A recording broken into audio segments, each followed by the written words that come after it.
Good morning. Now, can you please give us an update of the latest attacks in Lamu? Yes.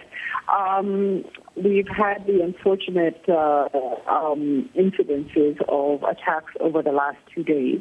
Yesterday was confirmed that Pekatoni which is in West Lamu, on the coast region, was attacked by a suspected group of about 50. They basically left a lot of destruction through fires, a few banks, the communication tower of the whole network. They also caused destruction in terms of the power station. And the worst casualty for us as a country is that 48 people. Actually, today we have an adjusted amount of 49 of the casualties that were taken to hospitals succumbed to injuries. So we have a confirmation of 49 fatalities, and we had casualties who are still in hospital. That is the current situation. We've unconfirmed reports that there was additional attacks. One has just been confirmed in Mapanya, which, again, arson attempts. There was an attempt in terms of setting homes.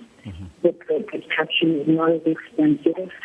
Well, we have confirmed there are no casualties and no fatalities.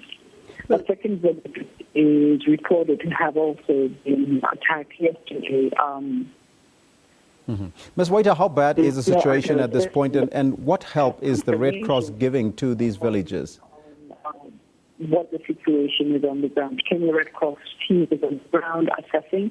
We are also providing psychosocial support for all of those who have been affected or lost loved ones.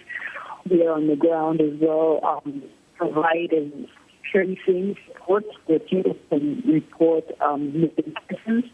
The number for that is 071-5820219. Again, 254-7158-20219.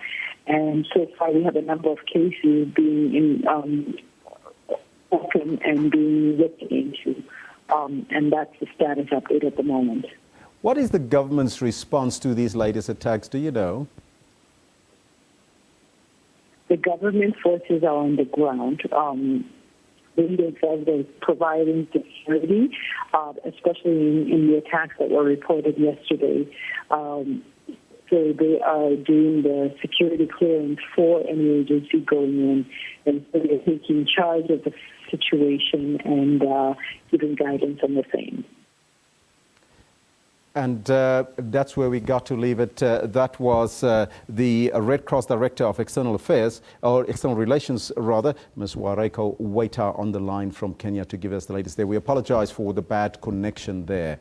Now, let's hear what you have to say on Twitter about these attacks. This one from Jamal Osman says, Kenya's Interior Minister Joseph Ole Lenku has a baby face, so don't expect Al-Shabaab guys to take him very serious. Sweet Mike says, the way I'm so grateful to be in South Africa, wow. Other countries in this world are just full of violence. Hashtag Kenya, says Sweet Mike. Kehinda says, just as Nigeria's President Jonathan refused to visit affected communities, Kenya's President Kenyatta cancels visits. Both cite security concerns, says Kehinda. Ray Musumba says, it is now prudent to pray to God, not for Kenya, but for our courage to speak up the truth about Kenya. Hashtag Mpeketoni. And live from Mogadishu, Dadu says, breaking Al-Shabaab radio. Mujahideen conducted operations in villages near Mpeketoni last night, killing 20 enemies, mostly soldiers. Hashtag Kenya. This one from Elizabeth says, the Lord will cause your enemies will rise against you to be defeated before you. They shall flee before you in 7 days. At Julie Gachuru at Kambua, says Elizabeth on the Facebook page.